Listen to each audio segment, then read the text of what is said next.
Good morning. In accordance with Sections 45 and 53 of the Planning Act 1990 as amended, this meeting of Committee of Adjustment of the City of Toronto is called to order.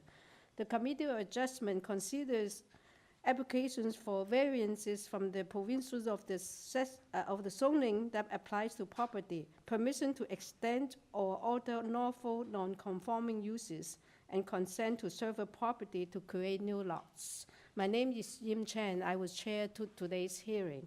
And I also like to introduce my panel members. From my far right is Mr. Gary McCain and Mr. Peter Reed. And also from my left is Dylan Reed.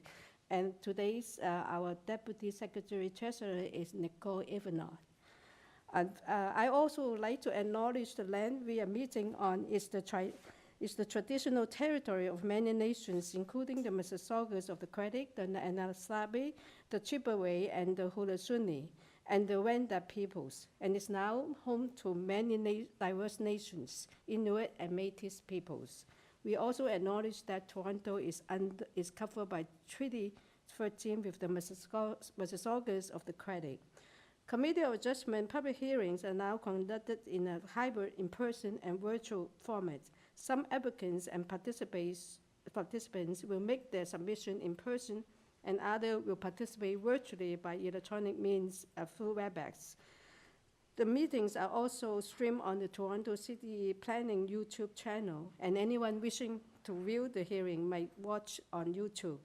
Those who want to participate virtually and have registered in advance will be connecting with the computer, tablet, smartphone, or telephone, and have the options of participating via video or audio only. All the virtual participants will automatically be muted on entry, and when your item is called, you will be unmuted by the moderator, one person at a time. We ask that you also mute your other devices until you're called to speak. Those participating by video appearance will be temporarily upgraded to panelists when your item is being held. During this time, your camera will be enabled. You will be visible during your 5-minute speaking time. At all other times, your video will be disabled and you will be restated as attendee. For both in-person or virtual participants, Committee of Adjustment staff will share presentations submitted in accordance with the written submission deadline. Those participating through WebEx are not allowed to use share screen or any other panelist control until during a video appearance. The host will remove you from the panelist role if you fail to respect this instruction. How to receive a copy of decision of the committee. People attending in person today who wants to receive a copy of the decision of committee on an application must fill out a decision request card, and those participating virtually need to submit a written request for decision by email. Please ensure that you include your name, address, and email address because the Committee of Adjustment and also the TLAB will be sending notifications and appeal updates by email. If you do not agree with the decision of committee, you may be able to appeal the decision to the Toronto Local Appeal Body, TLAB, or in some limited circumstances to the Ontario Land Tribunal. However, the provincial government amended the Planning Act and generally removed rights of third parties to appeal Committee of Adjustment decisions. Only the applicant, the Minister of Municipal Affairs and Housing, specified persons, and public bodies such as those terms are defined in the Planning Act are permitted to appeal decision of the Committee of Adjustment. Appeal instructions are set out at the bottom of the decision of the committee. And now I will read out the hearing procedure. When you're making your submission, when an applicant is uncontested, the agent or applicant may proceed with the presentation if desired. When the committee does not require presentation, applicants are to advise that the chair, should they wish to speak to the committee.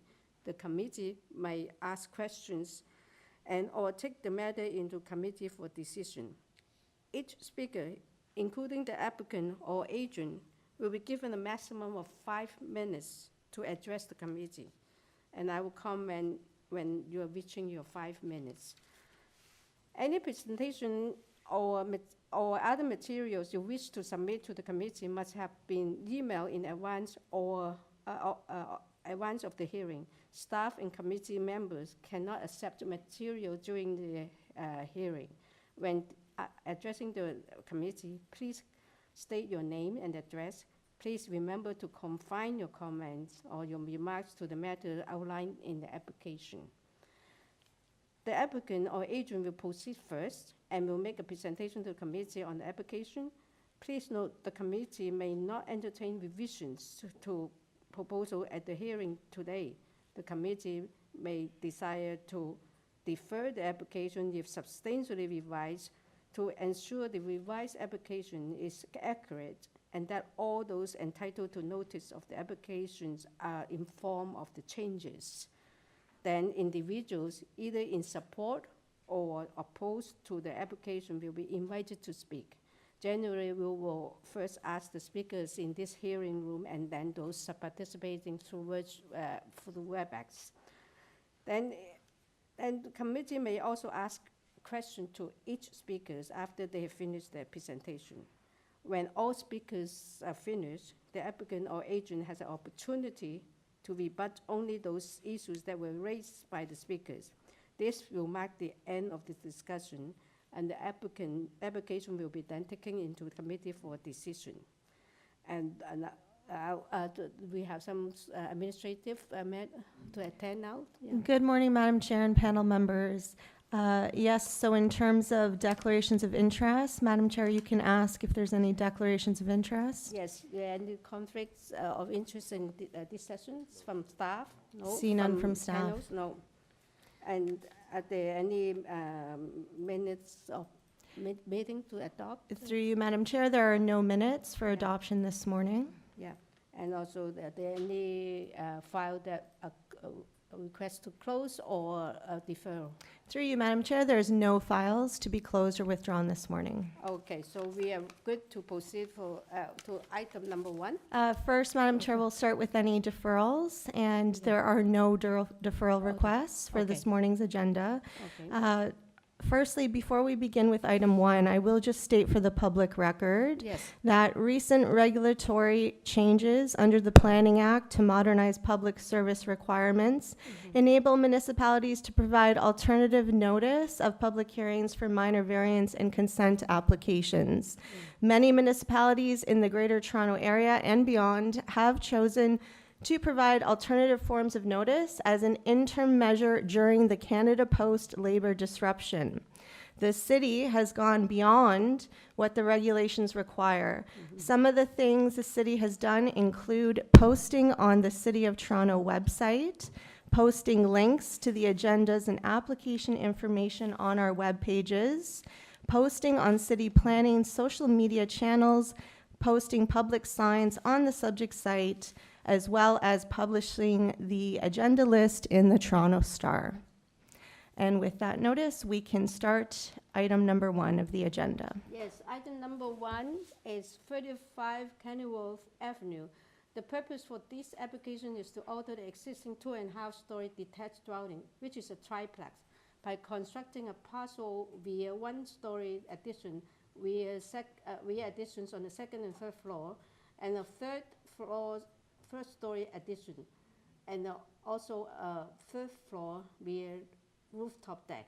There will be a total of 3 residential dwelling units with this building, and 2 occupying the 1st and 1st floor, and the 2nd is the 3rd floor. They are seeking 6 variances.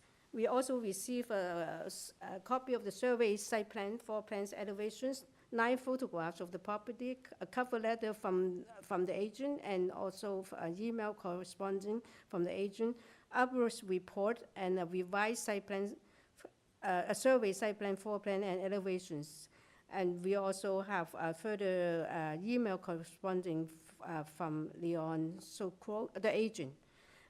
We received comment from Urban Forestry and community planning, and also staff report from community planning received in January, and the TRCA comments.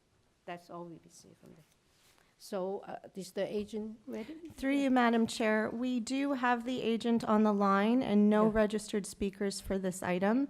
And perhaps we can have the agent just firstly address their revised plans that they submitted and if any of their variances are being amended, particularly with respect to floor space index. Okay, yeah. Hello. Yes. Morning. Good morning, Mr. Chairman and panelists. My name is Leon Sakuraj. The address is 25 KENILWORTH Avenue. Yes. You heard the Deputy Secretary's Treasurer said maybe is there any changes or just go through your revised plans and tell us if there's any revisions? Yeah. Well, planning staff has expressed some concern regarding the variance 1, the height, and variance 6, the FSI, and they have supported the application. Yes. By me making changes with regard to the balcony in the front extension by withdrawing or setting it back 1.4 meters. Okay. That satisfies the masking. So the numbers on our agenda, have any of them been changed? You can just tell us which variances, or they up to date. These are already revised numbers on our agenda. The variance number, it's on the screen. Yeah. number 6 has been changed from 1.21 to 1.18. To 1.18. Okay. Yeah. Variance 6. Yeah. Through the chair to the agent, we also need the meter square. Yeah, the area. Yeah. 1.18 times is equivalent to what square footage?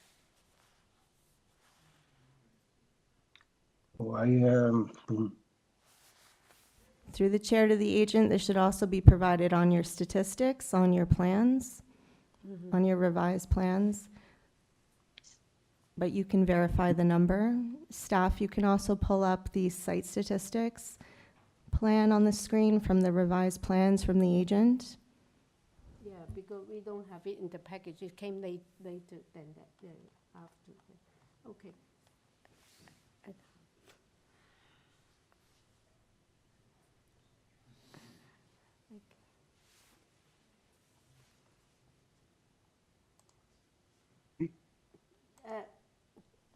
Do you need a minute to calculate that, or you? Oh, you got it. Two, is it? It's up on the screen. The drawings. Okay. Yeah. Do you agree with the number? Yes, I do. Yeah, so that number is 2, I can't see. 314.17, okay. 47. Yeah, you agree, right? 4.17. Yes, I do. Okay. We got that figure? Okay, through the chair, this is an amended application. Yes, exactly, yeah. And we still have the forestry condition too. So, okay, that's clear. Because it's not contested, I want to see whether the panel have questions or you want to have presentation. No presentation.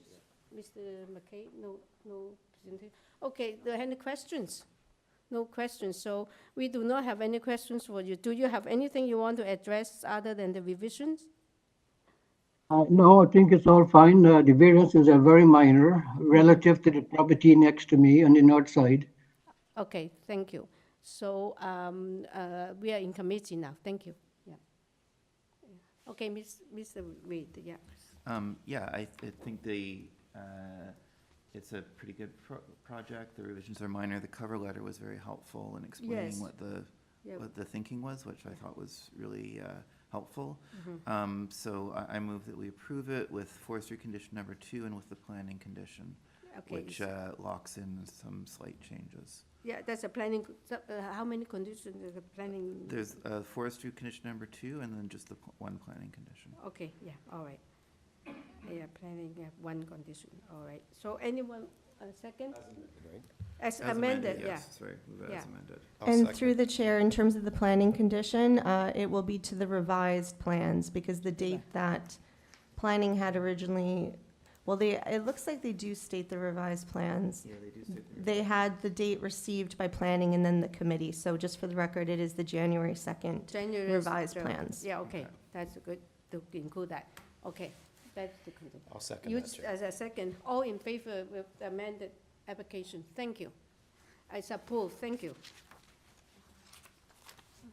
So item number 2 is 51 Robinson Street. The purpose for this one is to construct a new one-story auxiliary building, which is a garden suite. And the main house is an existing 2-story townhouse dwelling. There will be a total of 2 residential dwelling units on this property, and the one is in the main house and one within the auxiliary building. They're seeking 6 variances. We also receive a survey site plan, 4 plans, elevations, a revised site plan, 4 plans and elevations, and also a red line, a public notice, zoning waiver, 3 photographs of the property and 5 photographs of the trees of the property, cover letter from the agent, and also some decisions affecting the property, the subject property, an arborist report, and tree preservation plan. We also receive comments from community planning and also transportation engineering. We have received oppositions from 2 addresses from Robinson Street, and also 1 opposition but with no address provided. Yeah. In Palmerston? Oh, okay. They find out that it's from Palmerston. Okay. All right. So Okay. Through you, Madam Chair, we have the agent on the line, and we do have 1 registered speaker in interest on the line. Okay, thank you.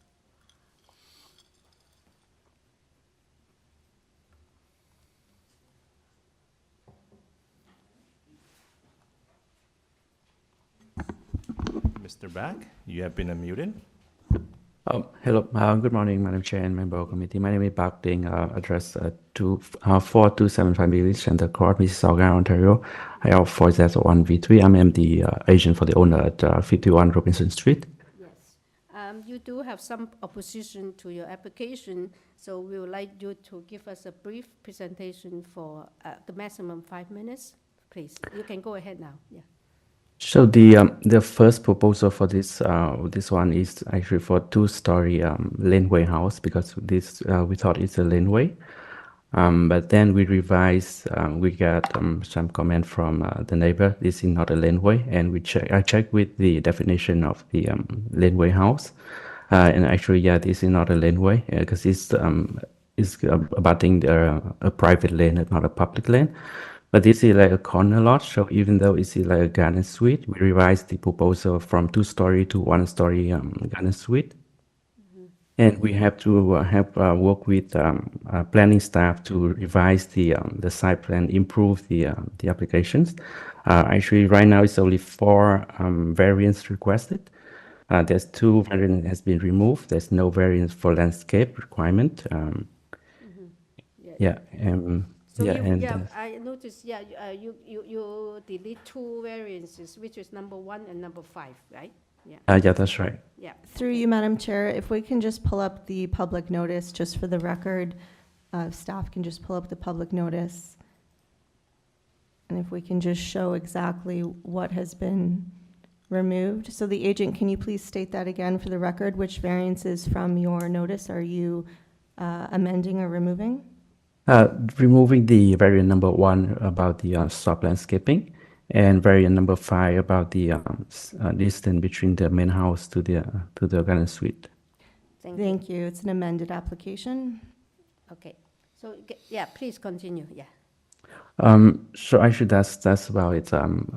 If you have any question, I can answer. Yeah, we will hold our question to you until we hear the opposition. You will come back to us. Okay. Yeah. Okay. Thank you.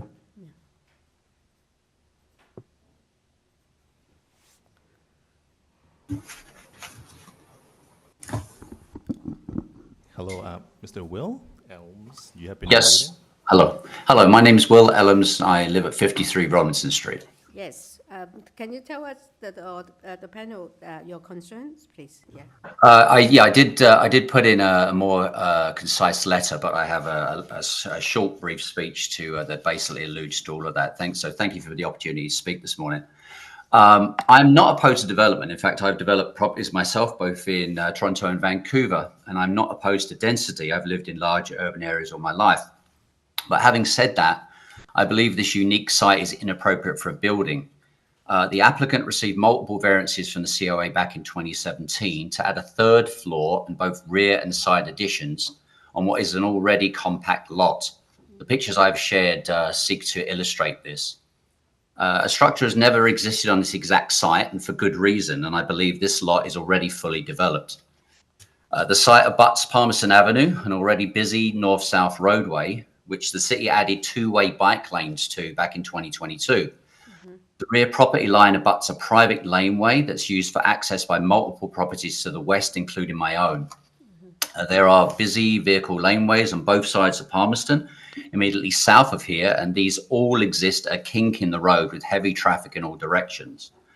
I believe there are possible safety implications to adding a structure to this road, and prior to the committee granting any variances, I respectfully request that a traffic study analysis of some sort be carried out and tied into any decision.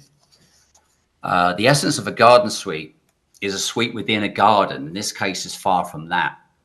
The applicant wishes to practically remove all the setbacks and fill the lot with a building that is not within the intent of the garden suite plan. And to illustrate this point, Amendment 554 of the official garden suite plan states development of garden suites will maintain the majority of the rear yard as open space and maximize contiguous soft landscaping that is supportive of tree planting. Well, this is clearly not going to be the case here. If the committee were to consider granting permission for this development, and variances, I will respectfully ask for the following considerations. As I live next door and the applicant wishes to build up to our shared property line, I would respectfully request that should the committee grant these variances, the building be constructed substantially in accordance with the plan submitted. Particular attention paid to the roof angle direction, so that water is directed away from the property line, and so that that the west wall remains windowless for my privacy. Also, a note from the applicant's tree protection declaration that urban forestry were not consulted regarding the mature maple on my property, and I again respectfully ask the committee to tie an urban forestry site visit and assessment to any decision. So in summary, it is my view that the proposed variances fail to meet the four-part test for approving variances. The proposed variances are not minor, as outlined in my letter. They are not an appropriate form of development for the land, and they do not maintain the general intent and purpose of the zoning bylaw. And most pertinently, they do not maintain the general intent and purpose of the official plan for garden suites and the city's plan for higher density housing.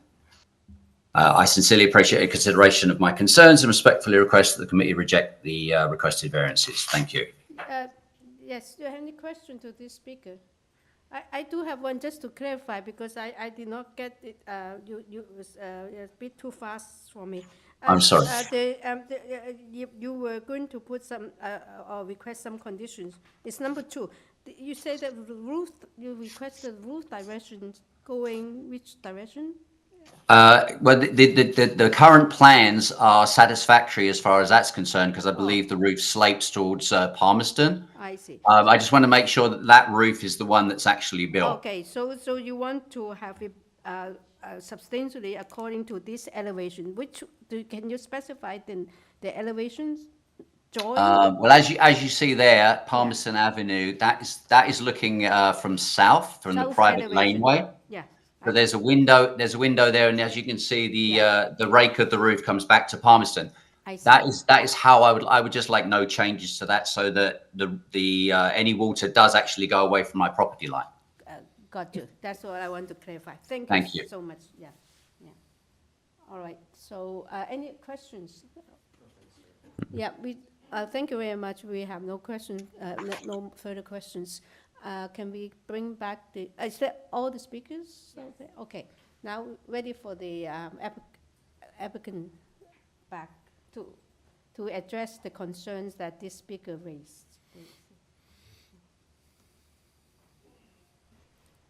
So, sorry, this regarding the comment about the variance, this is only for the variance of the setback.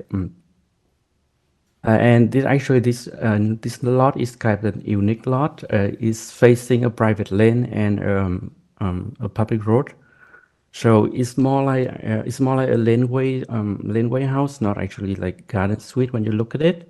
So that's why we initially proposed as a laneway house, and even the zoning examiner like review the first application as a laneway house. But by definition, it's fall into the garden suite.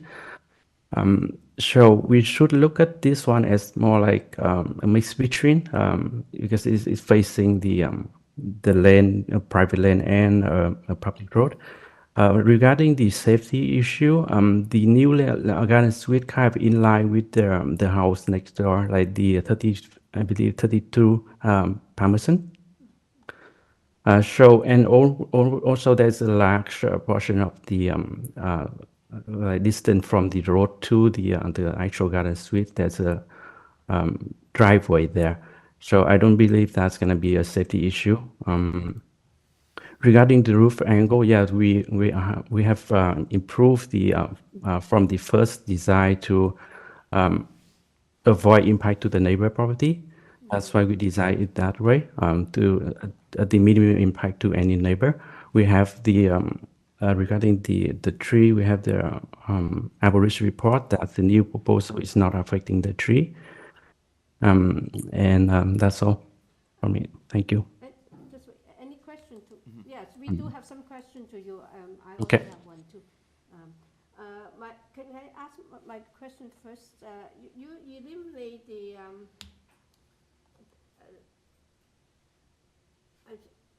sorry. There's no landscaping requirement for this garden suite. Or Yeah, you're meeting that. Yeah, we meet the requirement for the rear yard landscaping. Okay, that. And then any of these changes will not affect the landscaping. For example, number 1, it says that it will be maintained as soft landscaping. So the site plan reflecting that you're deleting number 1 will change your site plan? The current, this site plan is already meet the requirement for the landscaping. So what? So it's already got the 25%. Yeah, we already will meet the 25%. Okay, thank you. That's my main question. Okay. Yeah. Thanks. Through you, Chair. I have some questions about the Transportation Department's comments on the application, and they're a little more strenuous than we normally see. Can you talk about that, particularly the shed that they asked to be removed and the fence? Can you tell me if you agree with that and what steps you'd go to meet those conditions? So the current owner bought this house, I'm not sure, back in 2017 or something like that.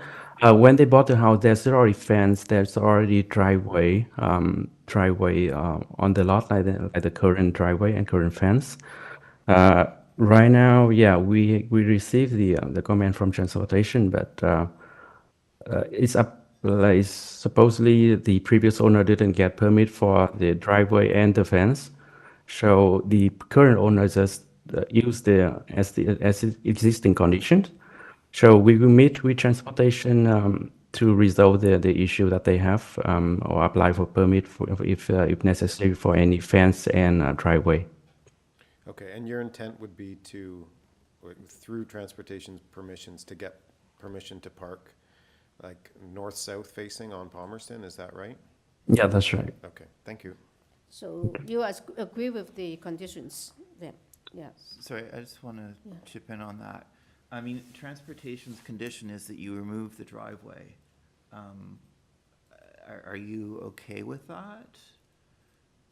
We should try to meet with Transportation to apply for permit to get the driveway, if that's possible. You're aware that I think this is a region where Transportation does not allow driveways on the public property?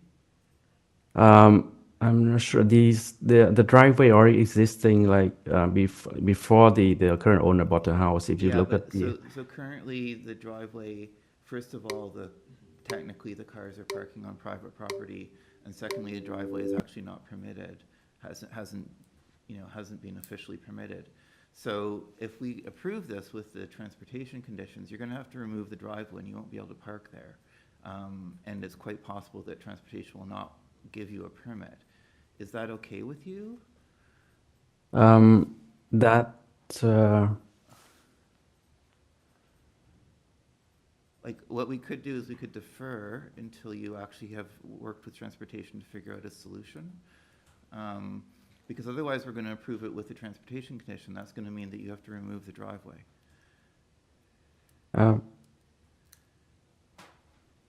Yeah, because for this application, if we're going to impose these conditions, you are not, if you after you talk to transportation, even if they allowed it, you still have to come back to ask for that. So permission from us. the owner just told me that, yeah, we are okay with that. You're okay if you lose the driveway? Yeah, yeah. Okay, I just wanted to make sure of that because obviously that's gonna be a significant change. Yep. So, okay, thank you very much. Okay, Okay, thank you. yeah. Okay, so any more questions? So we do not have any more questions now. We are in committee. Oh, wait, one more so question. sorry. Yeah, sorry. The neighbor has asked that if we approve this, we tie it to plans. Is that okay with you? Yeah, that's okay with Okay, me. thank you. Yeah, and plan and elevations. Yeah. Okay. For my question also is, there's no urban forestry report on this, right? No. And there doesn't seem to have any. If they remove the driveway, they could. What was the condition? Remove the driveway. They have to turn it to soft landscape. So to soft landscape. Yeah. Okay. All right. And So- also according to the arts report, the neighbor's tree won't be within the neighbor's tree impact zone. So all these conditions are mentioned, right? Yeah. Okay. All right. So we're ready for discussion or comment. And yes, Mr. McKay. Yes, just in terms of discussion, I'm concerned that this ancillary garden suite has almost no setbacks. The setbacks are reduced quite close to zero. So, that kind of amenity space and space for light, that sort of thing isn't there. So because of that, I don't think I can support this application. Yeah, Thank I you. see. Yes, I see. I actually saw that also sticks out, except that when I look at the elevations, look at the whole design, it's a one-story structure. And it's also have some sloping. And when you look at the I agree, but it's the where this structure is situated, if you will increase the setback, I don't think it will matter as much. It will not make too much changes. If it's a two-story or higher, then it will make a big difference, I think. Yeah, I agree. I think I can support this. I think partly because of the location of the lot. Like, I think if it were in the center of this block and not on a corner lot, I think it would have greater impact. But the fact that it's on a private laneway, and then the property that's most affected is the one to the west, and that's a 0.05 setback instead of a 0.6, and I think that's relatively small. 0.6 is almost nothing, so to begin with. But I agree, Yim. I think that the fact that this is one story makes it palatable. I think that a two-story on this lot would be way too much.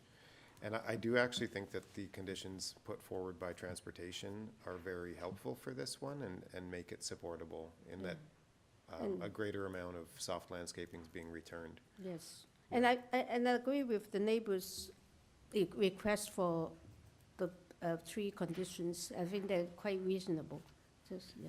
Yeah, I was a bit on the fence with this one. I agree with Gary that the setback is, especially to the west, is a bit of an issue. Like on the south, it's not an issue because there's that private laneway. On the west, it's a little bit of an issue. But that wasn't one of the primary issues that the neighbor brought up. Yeah. And given the site, it's very constrained.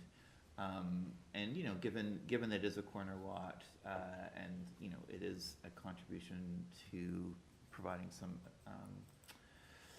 essentially it's going to be facing the street and look like another house. So Yeah. I think that that's going to, and I think that actually the conditions really make the big difference. Like my colleague Peter Reed said, we'll actually be adding soft landscaping at the moment, according to another neighbor. An earlier owner had basically covered up the entire backyard, and now there will be some soft landscape in the backyard. And especially, and this I think addresses the safety concerns a little bit, removing that driveway will actually make it'll make for a much more attractive and safer streetscape. So I think on balance, although I can see some concerns with it, I think overall it's supportable with the conditions that we have. Yes, thank you. Okay, so any motion? Yes, please. Thanks, Chair. Peter. I'll bring a motion for approval for the reasons that I stated before and that Dylan mentioned as well. And that would have conditions, the transportation conditions. Yes. And the community planning condition. But that's only speaks to site plan. I would also like to tie it to the elevations as well. Yes, that's what, And that is as amended with the deletion of variance 1 and variance 5. yes. All the elevations, because the neighbor is concerned about the slope of the roof, yeah. that And will- having a blank wall to the west, yeah, so all elevations too. Yes. And anyone like to, a second? Mr. Dylan Reed, second. All in favor, approve of the amended application and all the conditions mentioned? 3-1, yeah. And Mr. McKay dissent. Thank you. Okay, thank you. Yes. Well, now we item number 3 is 145 SORAUREN Avenue. This is to, the purpose for this application is to alter the existing 2.5-story semi-detached, and which is containing 2 residential units by constructing a 1-story rear addition with a ground floor paved walkway. And they are seeking 2 variances. We also receive a survey site plan, floor plans and elevations, revised site plan, floor plans and elevations, and also 7 photographs of trees of the property and email corresponding from the agent and arborist report. We also receive concern from 143 SORAUREN Avenue and opposition 147. That's all. Yeah. So, thank you. Through you, Madam Chair, we have the owners here in person. It looks Yes. like the agent will not be speaking. Are you just speaking on behalf? Our agent was supposed to be on the phone. Yeah, but you can. You can you're only going to share, yeah. so it's 5 minutes per household. So is it Right. going to be either you or is it going to be your agent that's speaking? Okay, we would prefer our agent to start speaking, and then if there's You rebuttal, share the we'll 5 just- minutes. Okay, Yeah, we'll so, share the 5 minutes. okay, so we'll go to your agent online. Yeah. Yeah, we do have some a letter of concern, but do we have speakers? Yes, and we do also have a registered speaker here in opposition. In opposition. Okay, He's doing some. so you do have some opposition, so yeah, we would like to get a brief presentation from you. Yes. Okay, so we'll go to the agent online, Imran Khan. Yeah, good morning, everyone, committee member and chairman. I'm just, because the owner is here, I'm just giving the summary of the, with respect to design and existing condition of this neighborhood, right, with our proposal. Yes, So Can you give that's, us, and then your rest of the address, too? question owner can answer. yeah. Can you give us Yeah. also your address for record, please? Yeah, my name is Architect Imran Khan, and my address is 1906 Parkside Drive, Pickering. Thank you. Yeah. Yeah, you can Yeah, go ahead. so- You can go ahead now. I mean, yeah. Okay, thank you very much. Yeah, so we have only 2 minor variance items. One is the building depth, and that is 17 meter required. We are proposing 19.06 meter. Actually, this is, we are not proposing any two-story building. It's a one-story building, only 12 feet high, 12 feet 4 inches high, and it's going pitch down, downward pitch to the backyard, right? It's not, if we consider the massing, it's very small, right? With respect to the height. And also we can see like 12969 SORAUREN Avenue, we can see existing building, such length, such depth, right? More than 19 meter, right? So also the setback, we have the second variance, 5.31 meter setback, rear setback, where it is required 7.5 meter, right? It's also the existing nature we can find even on the same. We are not going for any other road. We are considering the SORAUREN Avenue only, right? So that is also we can find this kind of existing nature, right, of this development. And those buildings are two-story, but ourselves, it's only one-story proposal, only 12 feet high, and the slope is downward to the backyard, right? So I recommend, actually, this is my opinion, this is very minor in nature, and we are expecting the approval. Okay, thank you. So we will give the rest of the time to the owner. Thank you. You can Thank start. you, and thank you for your time today. That's okay. My name is Luciana Rosati. This is my spouse, Elena Reshetnikova. We have been in this home for almost 17 years. It will be our forever home. We love the neighborhood. We love the house. However, I have aging parents. My dad is 93. My mom is 85. Elena's mom is 85 also, and I'm 62. We have a 2.5 story with a lot of stairs. The house is very dark, and I suffer with anxiety and depression.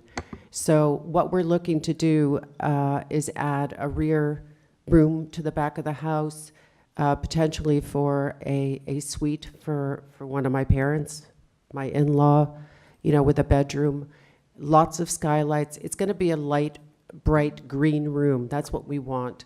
There's 3 giant skylights. One of the walls is all glazing, and we also don't have any green space in our. I just brought this as a visual. So we currently have a backyard with no green.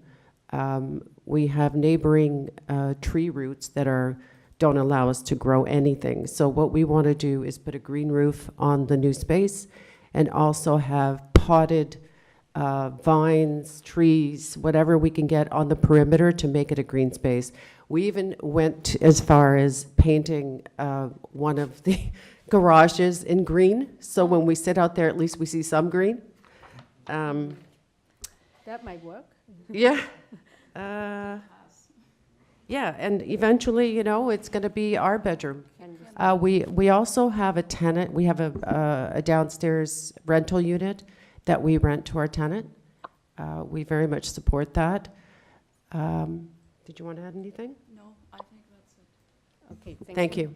Yeah, so we just wait. We're going to have questions to you maybe later, but we are going to hear the opposition first. Thank you. Okay, just stay. Yeah.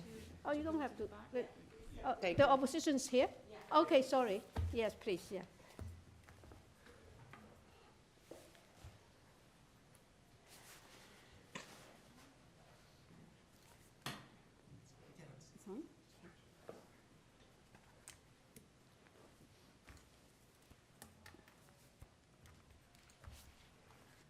Okay, thank you for coming. So tell us your name and address, and you can you can start telling us your concerns. Okay, my name is Heather Chow. Yeah. I'm here with my husband, Wee Chow. Yes. We live at 147 SORAUREN Avenue, and we've been in the home for 23 years. Okay. And our children will inherit this home after us. Okay. We are not in objection to an addition. We are opposed to the variance that is asked. Okay. In my document, if you could please pull it up, I have a letter that I've submitted. Is it possible for it to be pulled up? The first image is the image that the architect has proposed of the site. I just want to bring your attention to the fact that north is down. So that's our front elevation that you see there. Next page, please.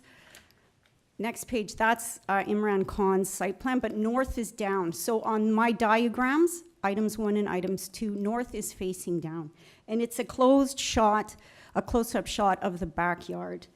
There are 2 non-compliant variances that are being requested. Okay, the first bylaw is the length of the building, and according to Jennifer Chow of the City of Toronto, the request is for 2.06 meters of overage. And if you look on the diagram, that is the large block in the middle of the yard. The second request is the minimum rear setback. It is to be 7.5, but it's only set at 5.31 meters. Again, the large white block in the middle of the yard. If you flip to the next page, I have a clipped image of the City of Toronto's site plan.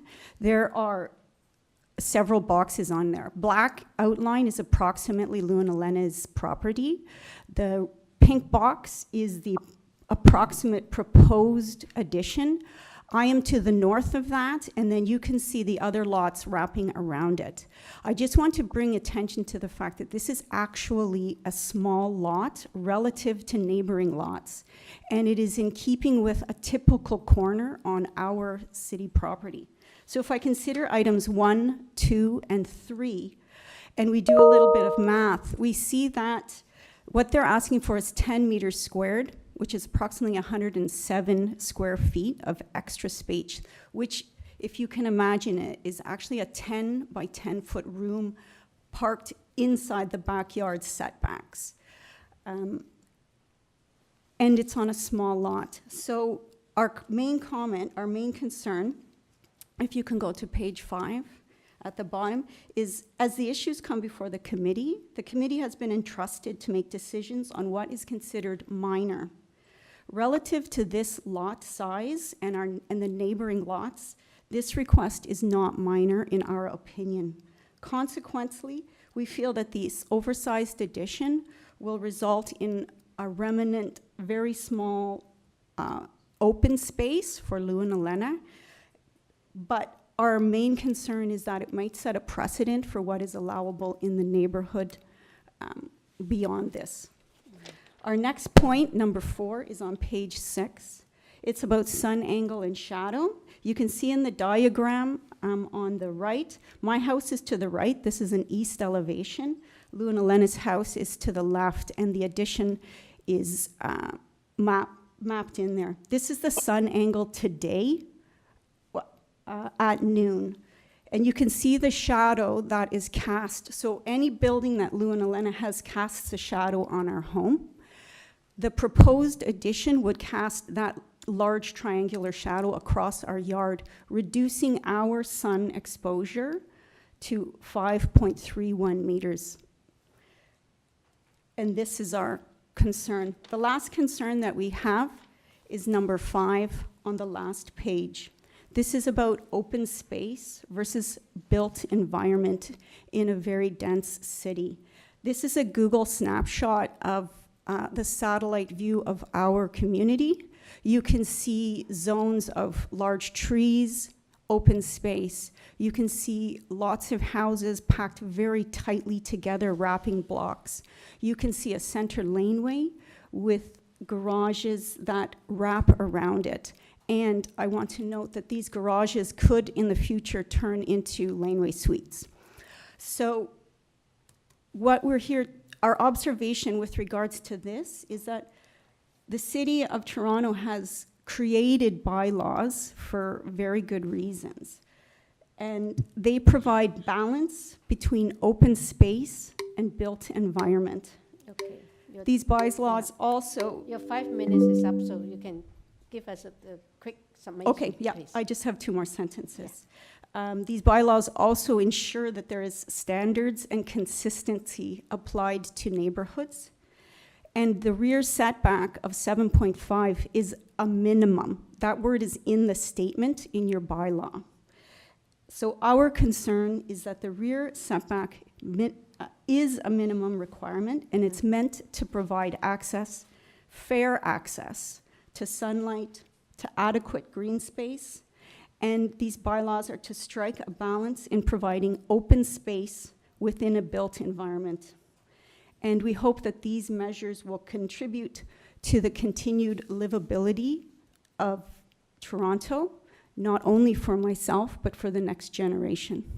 I thank you for your time. Yes.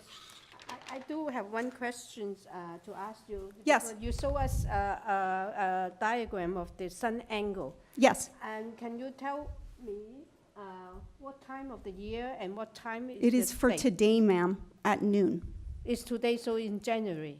January, so this would be the end of the shoulder season, like fall through winter, spring. I understand, yes. That's what I want to know. So do you have any kind of other angles showing that in the summer or other seasons? No. Okay. In the summer, it would eat about a meter of that side yard, okay? So when the angle comes down.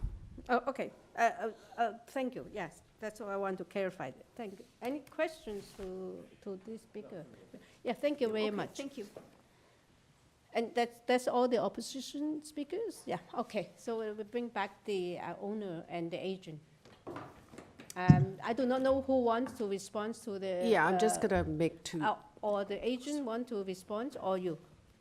Let's ask our agent first. Yeah, let's see whether the agent has some response. Yeah, nice to hear some issues from the neighbor. Mm-hmm. I appreciate her opinion and her study, right? Mm-hmm. So what happened, if we can say that it's easy to see in Google that backyard is shaded by the large trees, right? Surrounding trees, right? Mm-hmm. So for this shadow angle, that can create a shadow in certain time, certain hour, but it's not like it's happening all the day long, because there are the trees, already those trees are very much casting shadow, right, on this area, right? So this is small height, like 12 feet only height, right? So much shadow it can have consistently on that neighbor property.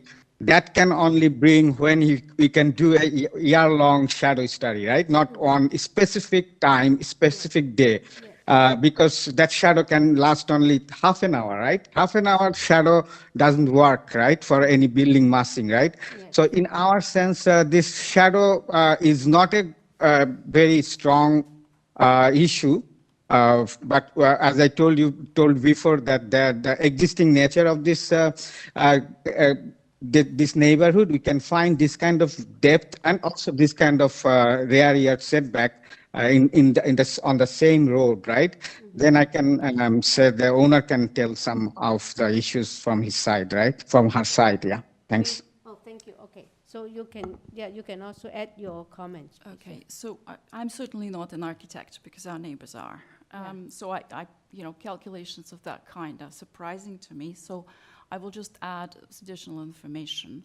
Okay. So as we were preparing for this, we had one diseased European ash on the property, which we removed at our cost because it was diseased. We got all permits, it's all on file. We removed a small diseased apple tree, which we cared for 20 years. It was horrible and in the middle of, so we removed that. So it's a lot more light. So our opponents planted a maple tree on their property, which is now on borderline, which is a very, very large tree. Mm-hmm. It's greenery, and we understand that. And in fact, as one of the proposals that we have made was to put a green roof on our top as well, if the greenery is a concern, because we are in favor of it. In fact, I don't have a picture of our front yard, but I think what was shown to you, you can see. Mm-hmm. We have a lush clover, which used to be nothing. If you just look at our front, that's what we've done, okay? There was nothing there, but this is what we do. We care about it. So we are aware of this. It's one-story structure. And it's going to be lower down. It's not at the level. So if you have anything. Yeah, I just want to add too that we did take a walk around the neighborhood and we found 4 properties very close in the vicinity of 2 blocks that have less than variance setback required. And I believe we've included those. I have them all here. Also, we have 4 letters from neighboring neighbors that support this, because they know. Yeah, you have Yeah, 4, we have them here. Yeah. Because they know I'm an interior designer. Our green space, our interior space has to be beautiful. And so that's our goal. And really it's to accommodate our parents. Can you quickly tell us the support addresses? Yes. Very quickly. We have all copies, we have 5 No, copies. you just have to tell. I will tell you, yes. 44 Galley.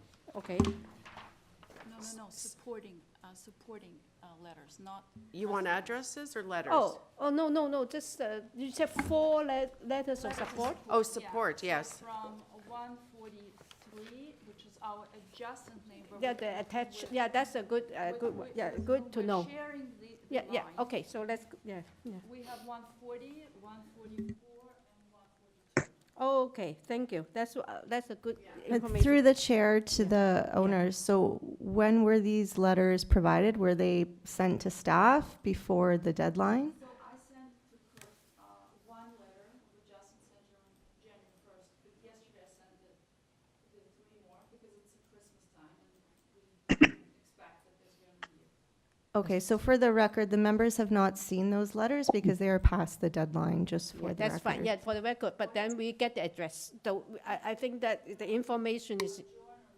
that's fine. No, I only asked for the attached semi, yeah. Okay. Yeah. Okay, all right, so your time is up, but wait, we may have our question to you. I have a question. Yes. You mentioned that you're willing to put a green roof on the addition. Would you be open to having that as a condition of approval? Sure. Okay, thank you. Okay. I have a question as well. Please. So I think it's important that this is just 1 story. That's definitely going to reduce the impact on the neighbors. Would you be okay if we tie the approval to the elevations in your plans?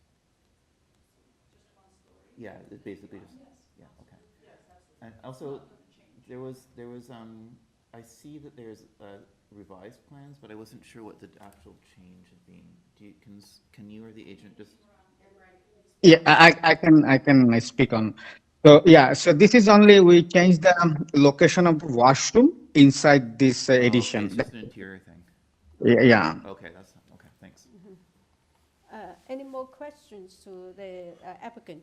All right, so this way, we don't have any more questions for you. Oh, so, actually, but- one more question, just good. to.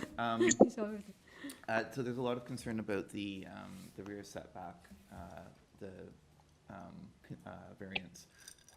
Am I correct in understanding that your lot is actually much shorter than most of the neighboring lots? Like your lot is, from what I can see from the map, has less. It's shorter. You don't have access to the laneway, right? Okay, thank you very much. Yeah, it seems, Okay, now, Mr. Reed, last chance for questions. Okay, now we are in discussion now. You can just wait. Thank you. Yeah. I'm a little bit. It was a good intention to show the shadow diagram, but usually a shadow study probably is a more like a continue showing the impact. In order to show the impact, you have to have some more like different time of the year, different time of the day. Yeah, it's a little bit inadequate, I think, showing. But it's also 147 is on the north side, and there is some kind of setback there. And I do not think that the 1-story structure will create that that kind of shadow all the time. Maybe very short time. Yeah. Yeah, just to build on that, I think there's a couple of things that are significant here. First of all, it is an unusually short lot, so I Yes. don't think it's reasonable to be imposing, I think it's reasonable to ask for a variance from the rear yard setback, given that the lot is unusually short. Yes. I don't think people can be expected to follow that particular rule on an unusually short lot, whereas their neighbors would not have to deal with that. Yes. So that's the first thing. The depth is a little bit more than the neighbors, but I think there's some mitigating factors. First of all, their neighbors, attached neighbors, seem to be okay with it, and it will impact them because they'll have a wall along their garden. And secondly, as you pointed out, there is actually a reasonably good setback from the neighbors to the north, which I think should mitigate the shadow impacts, which I think is important. So given those considerations, I think, and I understand, of course, that it ends up with a very small green space at the back. It would have been helpful if they sent us, they were saying that there's no greenery there at all at the moment. We didn't really have any materials for that. But it is a really short lot, so I think we need to give a bit of consideration to that. Yes. So I think overall, to me, it's supportable. Yes. And there's a mention of that this might set a precedence to other applications, and I think I disagree with that, because we never do set precedents. We look at each case by its own merits, and also since it is an unusual lot, I do not think that it will represent the other application in the neighborhood will maybe have faced the same issues. So it will not be a precedent. I agree with both your points. I think those are mitigating factors that make the variances minor. The only thing I'd add is that the rear yard setback is also mitigated by the fact that it's a garage back there, the side of a garage. So I think it would be a different situation if this was right into the middle of someone's backyard. So I think that helps it out. But I do think that the conditions, like tying it to site plan to secure that setback that's there to the north, is important, and also the elevations, the north and south elevations, as well as requiring that a green roof be constructed on the addition, are all positive things that I think would secure why this is acceptable, in my view. So I'll make that motion to Yes. approve, subject to a green roof being provided on the addition, that it be constructed substantially in accordance with the site plan and with the north and south elevations. Okay, you have the motion. Mr. Dillon, read a second. All in favor with those conditions? Unanimously approved. Thank you for coming. Yeah. Okay, now we move to item number 4, which is 29 Grandview Avenue. This is to alter the existing 2.5-story semi-detached by constructing rear third-story addition with a balcony. They're seeking for 3 variances. We also receive a copy of survey, site plan, floor plan, elevations, 2 photographs of the property, and also 1 letter in support from 31 Grandview Avenue. Do we have any oppositions? Through you, Madam Chair, we have the agent on the line, and we have no registered speakers for this item. Okay, thank you. Hi, committee members. My name is Paige Reisha. I'm the agent for this application. My address is 222 B. Esplanade, Toronto, Ontario, M5A 4M8. Oh, thank you. It seems that you do not have any opposition. It's not contested. So I'm going to check whether the panel wants to have a presentation first. I only have a question. Yes, we do. We do not need a presentation from you. We have studied all the material submitted, but we have questions here for you. Hi there. Yeah, just from the site plans and the rendering, it looks like you have a privacy screen on one side, but not the other side. I was just wondering why that was. Was it because you talked to neighbor or something like that? That wasn't brought up when we spoke with the neighbor, but if they would like that, that's fine. Mainly, we didn't do that because that's facing the city, so they want a city view. Having a screen obviously blocks that from their house, but yeah. Okay, so it was just because, yeah, you wanted that view. Have you talked to the neighbor about whether they're concerned about privacy? The homeowners did, yes. They talked to the neighbors. I don't know specifically about privacy, but they were verbally in support. They didn't provide a supporting letter, but it wasn't brought up in that moment. Okay, thanks a lot. Yeah. So I have any questions just from looking at your 3D presentation that's on the screen now. The slope of the roof with the rainwater will not run onto your neighbor's property, eh? It will be cut on the... It runs front to back, so it will drain towards the back of the house. Towards the back, okay, yeah.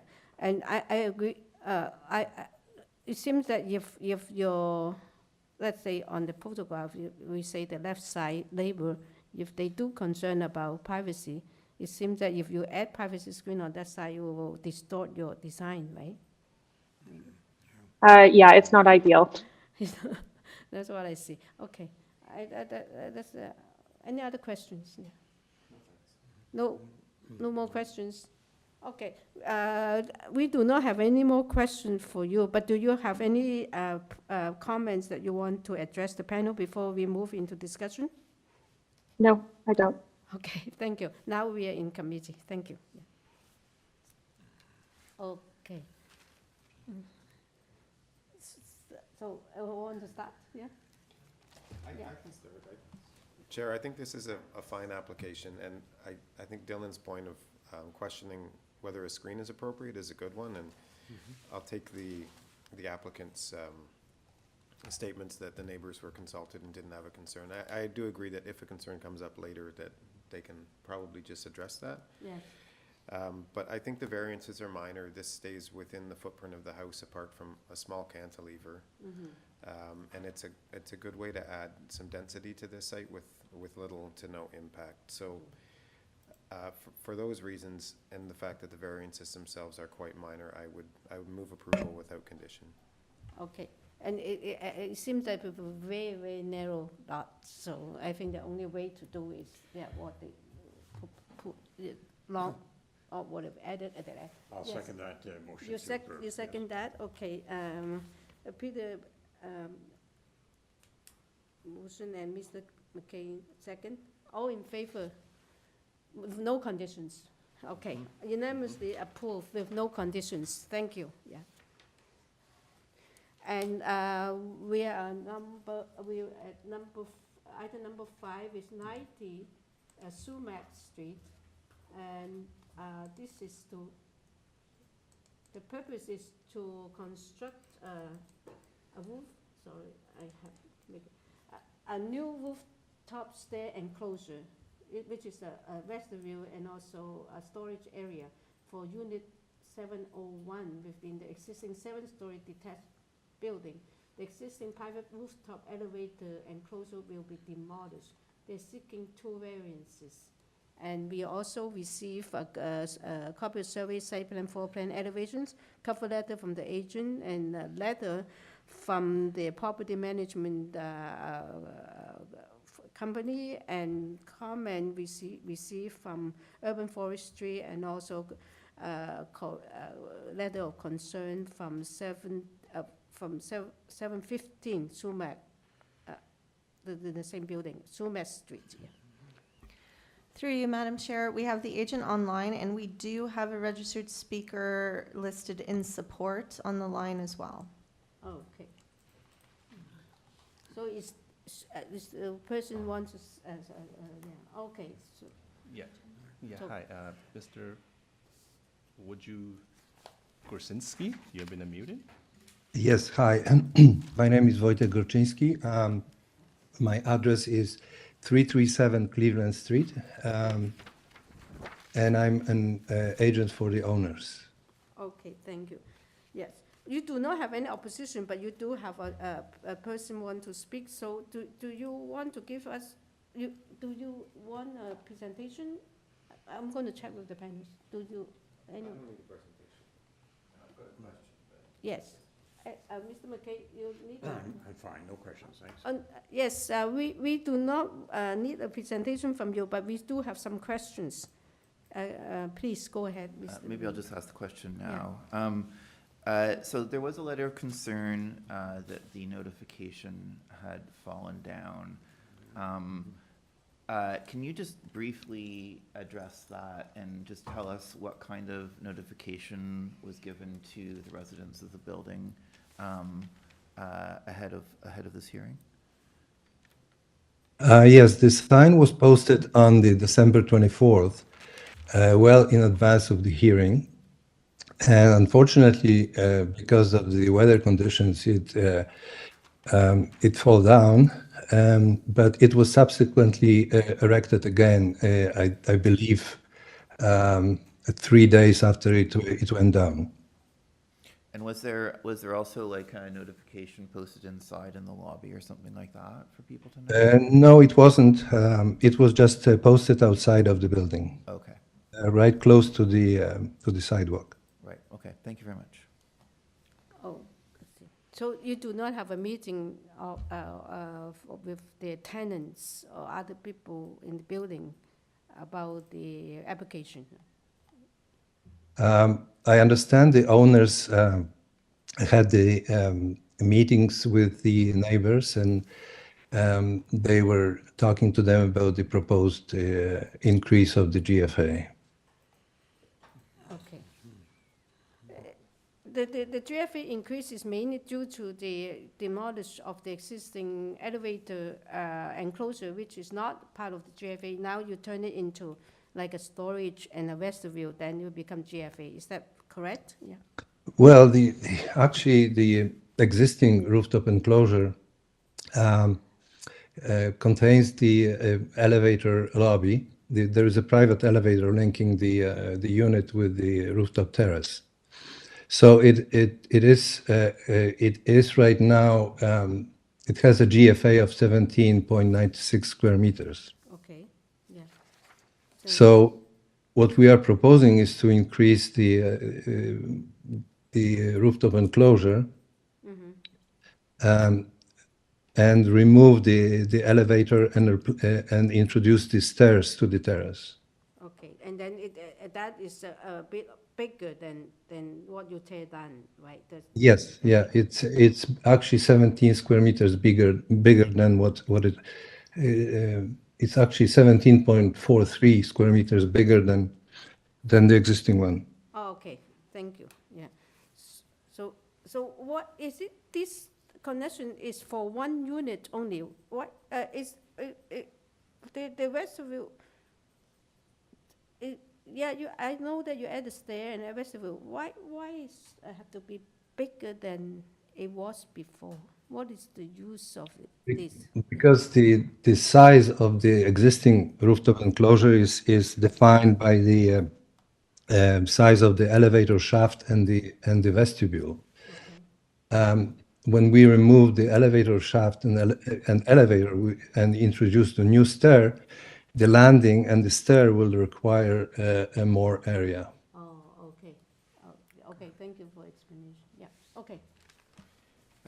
Through the chair, just getting back to the question of whether the signage was posted, I do note that this has approval from the board of directors, right? So this presumably went before the condo board's meeting, and that is there some sort of I'm assuming everyone in the condo would be notified of those meetings. Is that correct?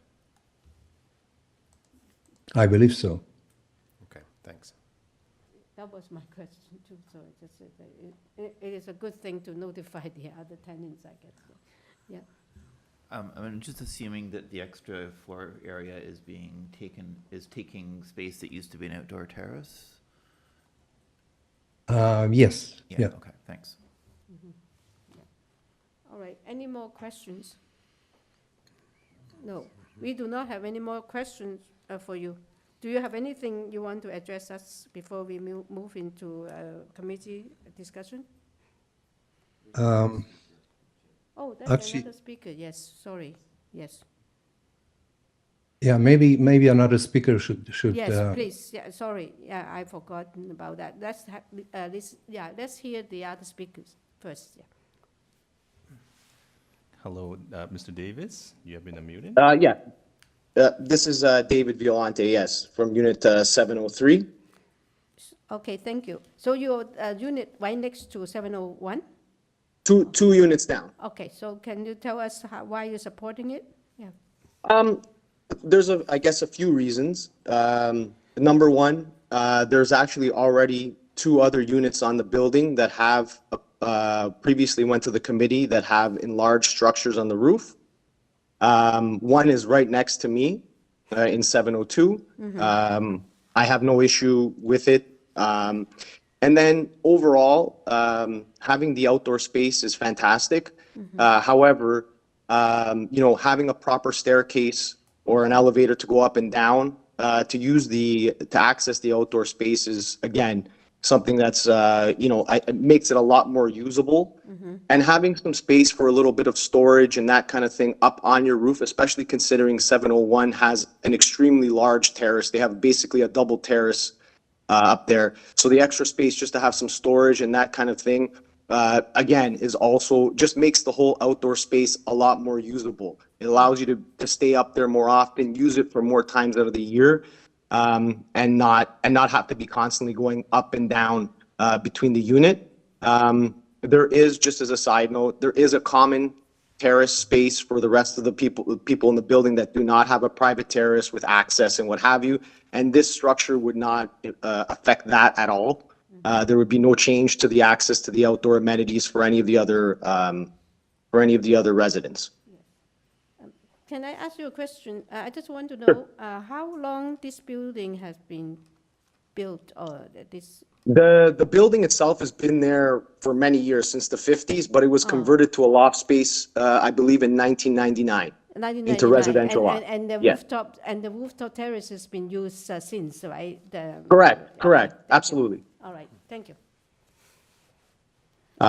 Yeah. So anyway, overall, like I said, having a little bit of indoor space, it doesn't change the use of the space. It just enhances it by allowing you to have the options to, have some indoor space if you need to store some stuff inside, because between the wind and the sun and everything else, the conditions can become pretty harsh up there. So just having a little bit of shelter is, I think, pretty important. And at the end of the day, again, it just allows you to use the space more than less.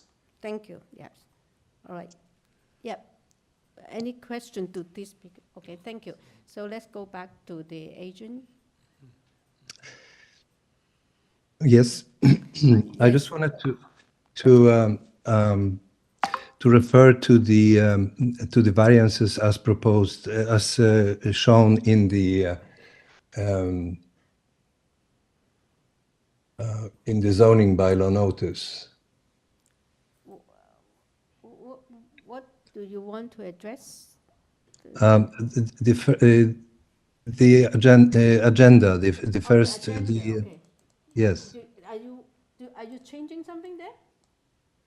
Well, I just wanted to clarify certain things. Okay, please go ahead then. Yeah. Because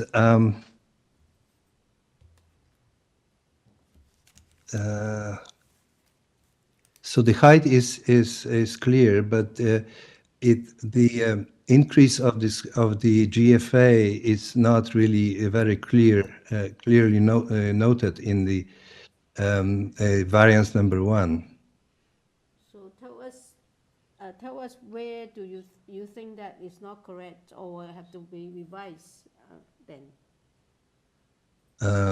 Because it operates with the general building GFA. Which is a little bit unclear. Oh, okay. In that case, if it's not any revision, because this has gone through the zoning examiner, and that's how they calculate it. If it does not affect what you're applying, or it will give you what you want, we should leave it as it is. Okay, Yeah. okay. Right. So, all right. So, because I think that they're taking the whole building as as the full GFA. Okay, Mr. McKay, please. Yes, yes, Mr. Speaker. Just to clarify then, the gross floor area that you're seeking is not really that, it's not that great compared to what you have now. Is that correct? Yeah, it's very small in percentage terms, yes. When I first read it, I thought it was much greater, but it's a small number. Thank you. Yeah. Mm-hmm. All right. So, any more questions? Okay. Then, any more questions from us? So we are in committee now. Let's do it. So, Mr. McKay, you want to start? Yes. This one? Yeah, please. Application. I don't see any urban forestry conditions. I'm going to put forward a motion then that move approval of this application for Unit 701 and 90 Sumac Street without condition. Okay. I'll second that. Yeah. Peter Reed, second. All in favor with no conditions. Unanimously approved, no conditions. Thank you. Yes. And item number 6 is 478 Spadina Road. This application is to alter the existing 3-story detached dwelling by constructing a rear deck on the second level, and also to maintain the existing rear deck on the second level. They're asking only one variance, and is the area of the deck. And we receive a survey, site plan, floor plan, elevations, decisions affecting the property, and arborist report, and also some architectural drawings from the agent, and tree preservation plan, and we receive comment from urban forestry. Through you, Madam Chair, we have the agent on the line and no registered speakers for this item. Okay. Mr. Edward Broders, you have been unmuted. I'm here. Yes, give us your name and address for record. My name is Edward Broders of 95 Redpath Avenue, yes. Suite 7G, Toronto, Ontario, yeah. M4S 2K1. Okay, thank you. Because you do not have any opposition, I'm going to see whether our panel requires a presentation from you. It seems to be a very straightforward application. No, we do not need a presentation. Any questions? Okay. We don't have questions either, Mr. Edward, is it, sorry, I forgot. Do you have anything you want to address the panel before we move into discussion? I think is the only thing that we've added was 2 screens for privacy. That might have been a concern for the neighbors, but I've reached out to the neighbors with letters, and I haven't heard any responses, so I'm assuming that everything is okay. I'm sort of wanting to know these private screens. Can you describe where they are, and then we can sort of consider it in a decision? Yeah. They're indicated on the drawings, but they're on the north and south side of the deck. Okay, north and south. It's 6 feet high. Okay, it's on this second floor deck, right? That's correct. Okay, that's enough. Thank you. Any question to this? No. So that's it. We have no more questions. We are in discussion now. Okay. Okay, Mr. Reed. Yeah, I'm happy to make a motion on this. First of all, I think the privacy screens are included, which is great. That's very helpful. Secondly, although it's a very large deck, it's actually on a very large lot, and it's actually interior to existing structures. So I really think the impact is minimal. So given those 2 things, I move that we approve the variances with forestry condition number 2. With forestry condition number 2. So with conditions and also the privacy screen. The privacy screens are in the drawings, I think, aren't they? But they added later, so we should. They're in the drawings. We can emphasize it though, right? Because sure. substance according to the drawings. If you want to, yeah. Well, through what the is the chair, so suggestion? is the condition to add the privacy screens or to tie to To the? tie to the plan? elevation, So yeah. is it's shown on the elevation okay. plan? Sure, I'm Yeah. happy to have that Okay, too. so you want to tie to the, which elevation plans? The north, North and south. north and south? Yes, yes. Okay. Because he mentioned it, so I thought maybe we just tie. Yeah, sure. Yeah, okay. Forestry condition number 2. So who would like to second that motion? Mr. McKay, second. Yeah. All in favor with that condition? Will unanimously approve, 4-0, yeah. Thank you. And item number 7 is number 4, MULBERRY CRESCENT. This is to alter the existing one-story detached dwelling by constructing a front porch with stairs, complete second and third floor addition with a rear second-story deck and a front third-story deck. They're seeking 4 variances. And we also receive a survey site plan, floor plans and elevations, revised site plan, floor plan and elevations, and also 2 photographs of the property, cover letter from the agent, and decision affecting the property, and email corresponding from the agent. We also receive report from urban forestry and also advisory comment from plan review, urban forestry. Yes, second comment from that. Okay. Through you, Madam Chair, we have the agent on the line and no registered speakers for this item. Okay. Morning, Jay Madam Smith. Chair. Jay Smith, agent for the application. My address is 2814 Hollington Crescent, Mississauga. Okay. You do not have any opposition to your application, so we see whether we require a presentation from you. No presentation. Any questions? So we have studied all the material you submitted, and we do not need a presentation, and we do not seem to have any questions. Do you have any thing you want to address the panel before we make a decision? Yeah. No, thank you, Madam Okay, Chair. thank you. So we are in committee now. Yes, please, yes. I'm happy to make a motion on this one. The cover letter was really helpful. Yes. I want to thank the applicant for including that, Yeah. explain the reasons very clearly. It's very understandable. Also, I really much appreciate that they made some effort to mitigate the impact of the increased height Yeah. by adjusting the designs. Yes. So I think that those are really strong considerations in favor of this. And I didn't, there's forestry advice, but I don't think there's a forestry condition. So I suggest they look at forestry's advice, but there's no conditions required. Yes. So I move that we approve these variances without conditions. Okay. And Peter, we second, all in favor with no condition, but the advisory comment. Thank you. 4-0 unanimously approved. Thank you. All right, so now we move to item number 8, which is 11 Bank Street.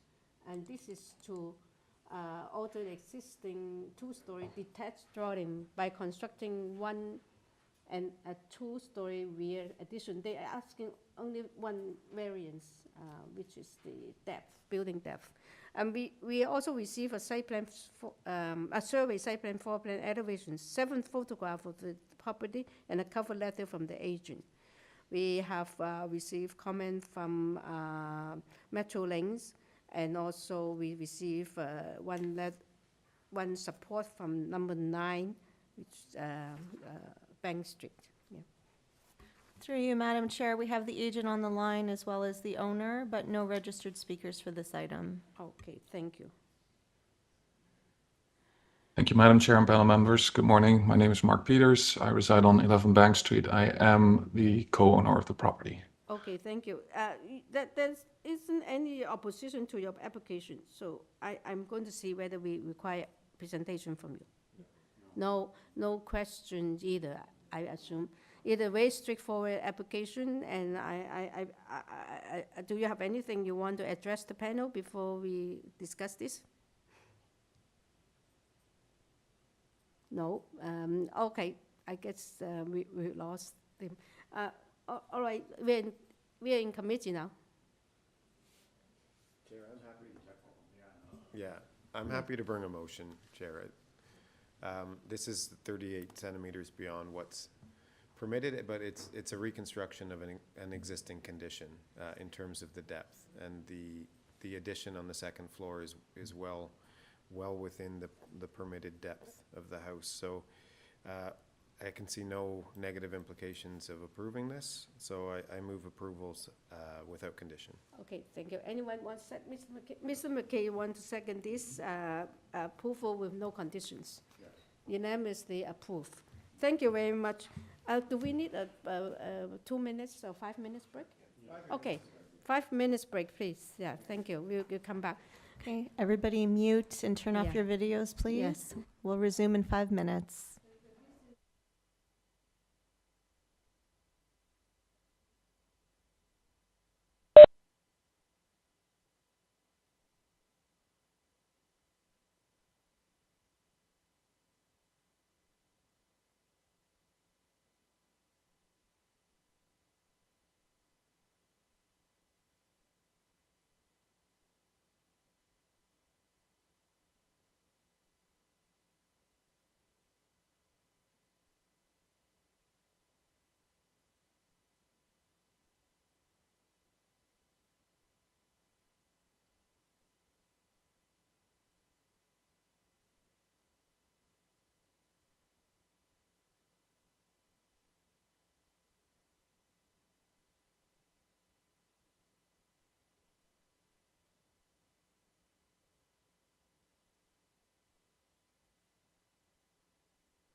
Yeah, thank you.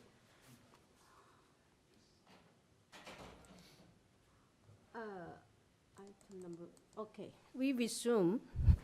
The next item is item number 9, 132 Morse Street. The purpose for this application is to alter the existing two-story semi-detached dwelling by constructing a one-story addition with a rooftop deck above. They're seeking also just one variance, which is the building depth. And we receive a survey site plan, floor plan elevations, 9 photographs of the property, and also a staff report from community planning. Yeah. Through you, Madam Chair, we have no registered speakers for this item, and we did have the agent online. It looks like they may have disappeared. We're gonna try to see if we can get them back. Okay. We give it a few tries, otherwise we can just hold it down, right? Yeah, so we'll just give one chance here, and then if not, we'll hold it down and come back. So staff is just calling the agent.